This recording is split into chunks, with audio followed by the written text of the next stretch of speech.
Hi, welcome to ADI Technical Training. I'm Matthew. Today I'm in our technical lab at our UK hub in Chadderton, Manchester. Okay, let's get started. In this video we're looking at readers. We're looking at the different style of readers. There's quite a few different readers. There's keypad readers, there's token readers, and there's biometric readers. This section we're just talking about token readers. So a token reader is a device that reads a token or credential that you present or insert into the reader itself. Starting with the most basic and what would be now called a legacy is a MagSwipe reader, magnetic swipe reader. We've all seen them. You swipe a card down through the section of the reader, it reads what's on the card and lets you in. It's called magnetic swipe because if you have a look on the back of the card you have that black magnetic stripe, and that's very similar actually to a VHS tape. It's a magnetic data. In the strip itself you have what's called tracks. There's 3 tracks, and in access control we've typically used track 2, which is a read-only sector, to store people's information on there.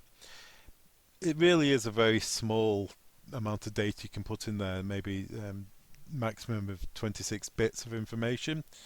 MagSwipe is a well-established technology.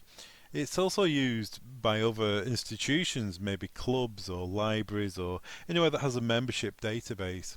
And what happened a long time ago was people realised, well, I can use my membership card as an access control card, and we still get that request to this day. We get golf clubs who have membership cards for the bar and for their facilities. They want to use that card for access control, and you can do that. It's a generic technology, it's an open technology. With it being an open technology, it's also not very secure. The readers themselves, insertion, they're a mechanical device. You have to swipe something through, which means there's mechanical wear and tear. There's only so many times you can use it before maybe a reader head needs replacing, or the tensioners on the reader head need replacing, the springs. And also they get quite dirty, because these cards are kept in people's wallets, or they're kept hanging around the neck or in the pocket, and the card itself accumulates dust, grime and what have you. So long term, whilst they were fairly easy to use, they have a very short mechanical life, and they needed regular servicing. Which brings us on to proximity, or RFID. Proximity readers and MyFair readers, the 2 technologies there, they both, as regards to the customer, they both work in the same way. You present a reader, you present your token to the reader, and it will let you through. The advantage of proximity is it doesn't need any training. You don't really need much training. In fact, most of them come with a legend on showing you to present the card up. It's non-contact, it's no mechanical wear or tear. The frequencies of the cards are all, some are 125, 126, 127, and those are what's called a closed protocol frequency. So that meant, for instance, if you have, let's say, on your front door, it was a Paxton reader, and you wanted to add another door further on in the building, it had to be Paxton if you wanted to share the same cards. So of course you can share cards and tokens between different readers throughout a whole site, that's no issue at all, but they have to be the same brand when it's proximity. So a Paxton card will only work in a Paxton reader. A HID proximity card will only read on a HID reader. TDSI the same, Progeny the same, Stanley Pack the same. The tokens were unique to the reader that they work with, which is quite good for security. Problem is they weren't very open, they weren't very friendly for development.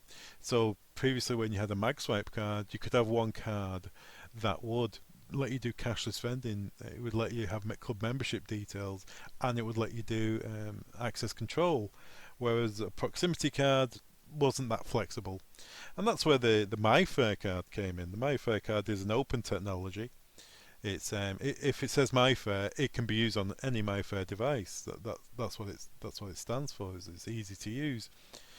The MyFair is a dual has dual database in it. In fact, some MyFair cards are the 1K, some are 2, you have 4, 8 and 12 and 16 kilobyte cards, and that's how much data you can store in those cards. So in some cases you can just store maybe the membership number or maybe the slot number within a database, all the way up to some of the higher memory cards where you're storing maybe the picture or maybe the biometric data. So a lot more information can be stored in this card. And because it's MyFair cards are also used by cashless vending companies, they're used as membership cards, and they're used all over now. Even bank cards have MyFair technology in them. That meant they were technology that people would carry around with them all the time, and there was a crossover into access control. Because data is stored in sectors inside the MyFair card, those sectors would have been owned by that technology, in that sector would have been owned by a company who didn't particularly want to share the key to let people go in there and use it for another purpose. And that's why within our industry, within access control, most MyFair readers will read the CSN, the card serial number of the individual token or card, because it's easy to read the serial number, there's no license required, than it is to read a sector within the MyFair card.